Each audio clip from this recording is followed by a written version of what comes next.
Well, hey folks, it's Bryan the land guy. We are out here on our project. We are going to be building a pond, and this is going to be a beautiful recreational pond for these landowners. They just recently bought this property here a few months ago, and they are in need of a water feature.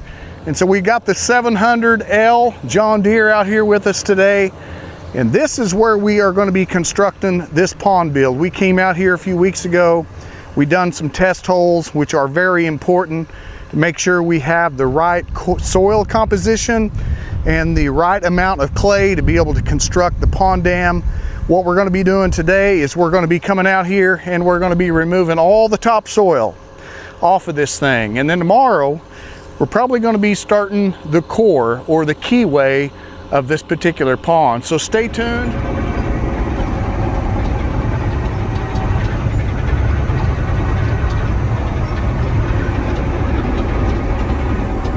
Making some pretty good progress on this pond build. What we're currently working on now is getting all of this topsoil moved out of the way to where we can get down to some clay material to where we can start putting that in the keyway or the core trench, which we've not opened that up yet. But what we've done is we pushed all this topsoil over here, and that will be the back side of the pond dam. And that's what will be used to do the incline on the back side, a nice 3-to-1, maybe a 4-to-1, depending on how much soil we have left.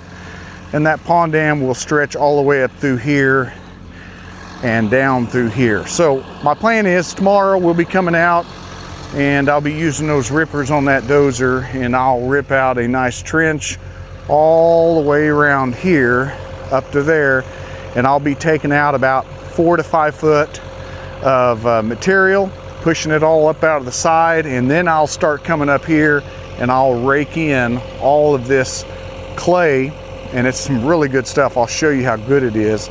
We'll be pushing that into that, and then we'll be walking it in lifts, compacting it and bringing that up. And that core trench is very important when you're building ponds. That will be located underneath the pond dam, and it serves as an extra barrier to keep water from leaking underneath the pond dam. There's a lot of ponds that don't have those, unfortunately, because some folks were thinking they can get by without it, and they ended up having problems. Let me show you what we've got here. This is really, really good clay. I mean, you can make this is like Play-Doh. It's crazy how good this stuff is, and hardly don't have any rocks in it at all. But you can form little snakes with it. You can do all kinds of things, but it's some pretty good stuff here. And this is some of the stuff that we found when we were digging the test holes. It's just really, really good clay. It starts sticking to the tracks. This would be really good in the pond basin, and then also when we build that core trench or that keyway, and then the pond dam as well. So what we're working on now is we are starting the core or the keyway. Some folks call it either or, but basically what it is, as we explained earlier, is building a keyway that's going to be going underneath the dam. And what works out really well is this dozer has rippers on the back. I'll take you down here and show you. We pretty much got all the topsoil taken off of this pond basin area where the pond's going to be built at. And we got everything pushed up on the back side of where the pond dam's going to be. We even put some soil up there as well. But as you can tell here, when those rippers go down, it really rips up the soil, which makes it a lot easier to push this out. And so the plan is we're going to be taking this down about 4 foot in depth through here and then up on that other side as well. That's the plan. So I just want to kind of clue you in on what we were doing. And this is a very important step in the pond building process. We're going to jump in here and get doing some more. All ponds are different. In fact, this one, as we were working on this keyway, hit a rock vein.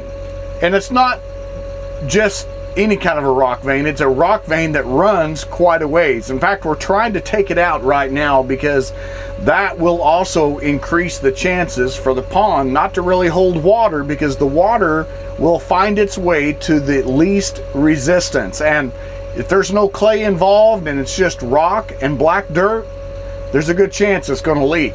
Let me show you what we found.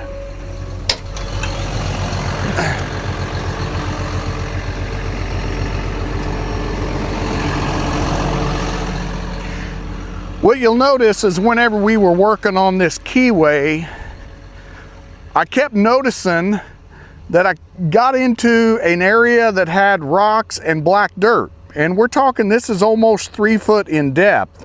And that's not a good sign. You can see up through here, we've got lots of red clay.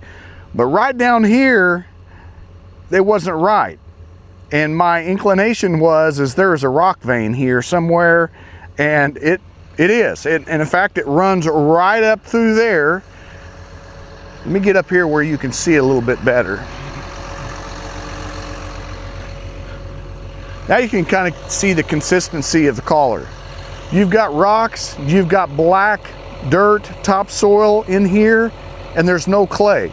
We've got clay over there, we've got clay here. We actually got really good clay up in here, but we've got a nasty rock vein that runs up here. I don't necessarily know how far it's going to go, but those are things that you need to get out when you're building a pond.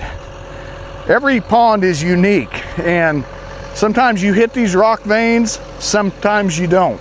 I didn't find it when I was digging the test holes, but it's just kind of in that area right there. So we're going to work on getting that removed. Let's take a look at the progress so far. We did the core trench, or the keyway. We got that filled up. Look what we did. All right, you can tell we got that core all the way around through there in a V shape. And then what we've done is we've taken clay over here, we've raked it, we've pushed it and filled that in, and we have brought that up in lifts with compaction. And compaction is super important when you're building ponds, and you just bring them up in anywhere from 8 to 12 inch increments, and then walk this in really good with the tracks. So that's what we're doing, is we are working on the pond dam now. We filled in the core, and here in just a moment we're going to be taking more of that, pushing up on there, and then bringing that pond dam up in lifts, while at the same time lowering the pond basin. Wow, boy, my butt's sore. I need to get out of that thing more often. It's crazy. I was looking at my watch here. I've only got like 1,600 steps in for the day. I'm a long ways from 10,000. Here's our progress so far. We were able to dig out that keyway, or that core, all the way up through here. And we've been pushing clay in here and filling all of that up and compacting it into lifts. It's actually coming along pretty good. We still got quite a bit to do tomorrow, but as you can tell, it's looking pretty sweet. All right, well, I'm going to jump back in this thing, and I'm going to take it up there to my pickup, and I'm going to fuel the thing up and have her ready for first thing in the morning.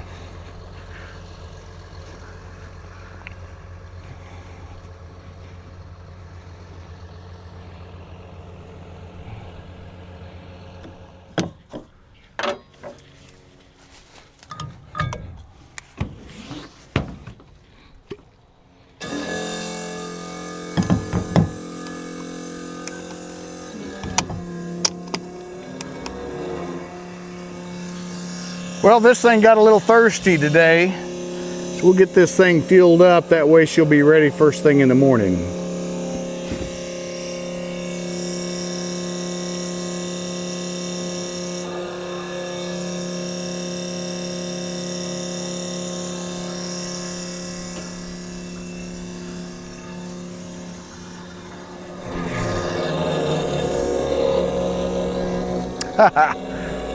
You know what that means?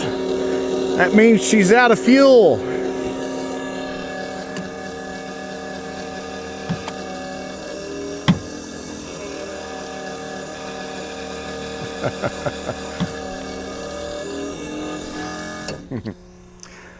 Hey, I got that thing filled up with diesel, and now we are making some progress getting this thing filled up. This is a 75-gallon tank, transfer tank, and it does a really good job. And that dozer probably holds around 75 gallons, so it actually works out pretty well. It's a beautiful morning. You can kind of see the sun rising through the trees there. And looking forward to getting started on this pond here in just a little bit.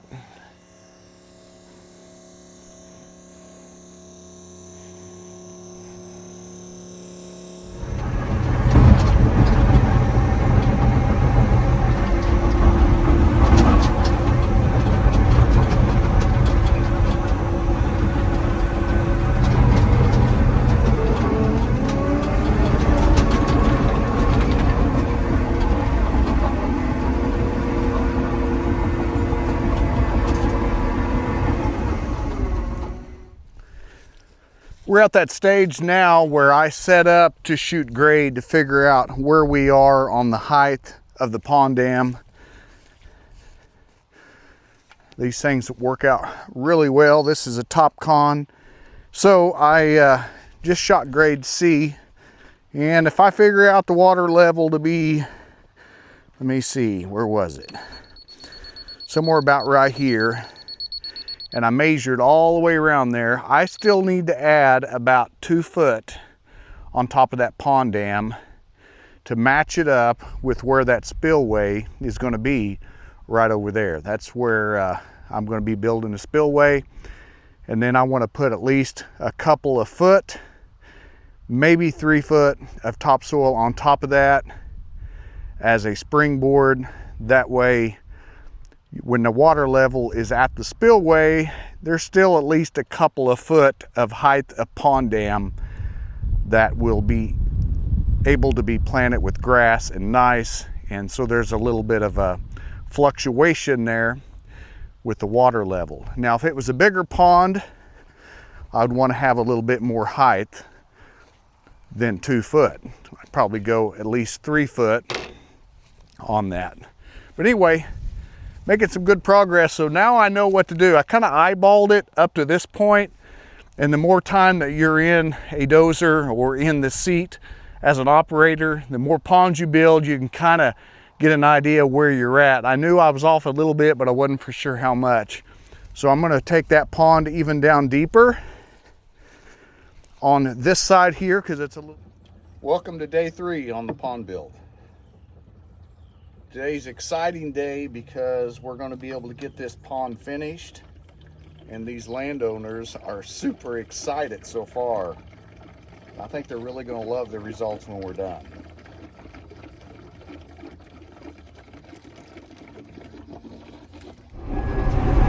What we're working on right now is getting the pond basin and the inside of the pond dam all tracked in. I was able to get all this spread out, some nice clay along the bottom of the pond dam, and now we're walking this thing in.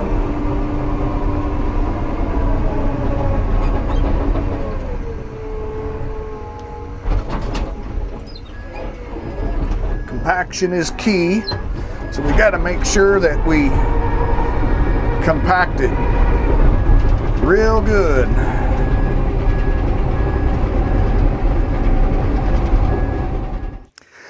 So you want to hear some interesting facts about this pond build? I've got some of these wrote down on my truck here.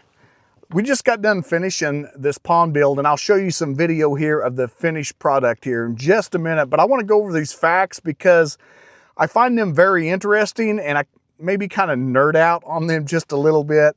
But the pond, the size of it is just shy of a half acre. It's 0.40 acres. Or 17,400 square feet, somewhere in there, however you'd want to look at it. We got some nice 3-to-1 slopes on the inside and even on the outside. The depth of this pond is about 12 foot and at the deepest part, but it's going to average around probably 6 to 7 feet. And I excavated 4,500 cubic yards, and that's how I charge for this pond build, is by the cubic yard. That includes the core, that includes the dam, that includes the pond basin, that's all of it. But when you begin to figure how many pounds that is, it's kind of crazy, because it comes out to like 13 million pounds, because a cubic yard of clay weighs about 1.35 ton. Or if it's a little bit wetter, and some of this was kind of moist, it's probably going to be close to probably 1.5 ton per square yard. So if you begin to think about that and put all these numbers together, it's unreal when you figure this out. Something else interesting about this pond is the water capacity. I did some figures on it, and it's going to hold about 900,000 gallons of water. Now, I think it was just a little bit over. I think it was like 908,000 gallons, but that's a lot of water. So therefore, you got to make sure you've got plenty of watershed that's going to feed the pond. So, I mean, you've got to keep those things in mind. The other interesting fact is the amount of pressure that water capacity has on the pond dam and also on the bottom of the pond. So you can get really crazy on these numbers and do some figures, and I did some pencil stuff out, and I ended up entering some information in a calculator to kind of find out how all this works. But when you begin to look at the hydrostatic pressure and the thrust from just the pond water itself, it's crazy. So we got to make sure that the pond dam is going to hold up to the water force that's going to be within this pond. What I figured is there is about 5.2 PSI, pounds per square inch. We're talking about square inch of water force in this pond. Now, that's just per inch, 5.2 pounds. Now, that's at 12 foot in depth. So if it wasn't quite that deep, that number would certainly decrease quite a bit. And I throwed that number out with the length of the dam and the height of the dam, and come up with a figure that the amount of hydrostatic pressure on this pond dam and on the bottom of the pond come out to 224 ton. Now that's a lot of pressure. Think about all that water that's being stacked on top of each other, and then the amount of force. I mean, that makes sense. But this pond dam at the basin, the width of it is about 80 foot in width. And it comes up from a 3-to-1 slope up to about a crest of 8 foot. So you've got to build a heavy duty dam that weighs millions of pounds to be able to put up with 224 ton of force against the pond dam. I don't know, maybe I got crazy on that, but I don't know. Well, here's the finished product. A nice pond, got it all compacted. Went ahead and got topsoil spread across the top of it, shot grade. The spillway is going to be over there in that corner, but we're going to walk around this thing and show you what it turned out to be like. You also got to excuse the trash. There was some trash in some of these dirt piles up here that I spread out. But here we got the spillway that I cut out, and the water's going to be coming over here and it's going to be draining out that way. But you can kind of see what it looks like from there. And then got a nice slope on the back side there. That way they can keep it brush hogged and maintained. And since this is going to be a recreational pond, it wouldn't surprise me if the landowner does not keep it mowed with a lawnmower. And I'll show you why here in just a minute. As you can tell, there's a nice gentle 3-to-1 slope on that side. And then we've got a nice slope on this side as well. So from that point there to that point there measures out about 80 foot for the basin of the pond dam. So yeah, you can imagine how many tons of soil that we had to move to put in here. You see that thing there, that was up here in a pile. And I told the landowner, I said, how about we just move it down there for some fish habitat, because that is their plan. This is going to be a recreational pond. And I said, if you've got an opportunity to put some cedars in there, I would certainly encourage it, or you can form or do some DIY type fish habitat structures to put in there. And they also got a pile of clean gravel, like a real small gravel. I said, if you put at least 2 or 3 spawning beds in there for the fish, I said they would be very happy with you. So I think that's probably what he's going to be doing here in the next few weeks. Well, that pretty much sums up our video of pond building. This was a great project, and these landowners are certainly excited about it. A wonderful land improvement. And as we came out here, they had 10 acres. They did not have a water source. They did not have a water feature. That's what they wanted when they bought this property a few months ago. And they reached out to us, and we came out, we dug the test holes, realized they had an excellent spot for a pond. They had plenty of watershed that would be able to feed it. So anyway, thank you again for watching, and please subscribe to our channel. Share this with as many people as you can, for we love doing land improvements so people can truly enjoy their land.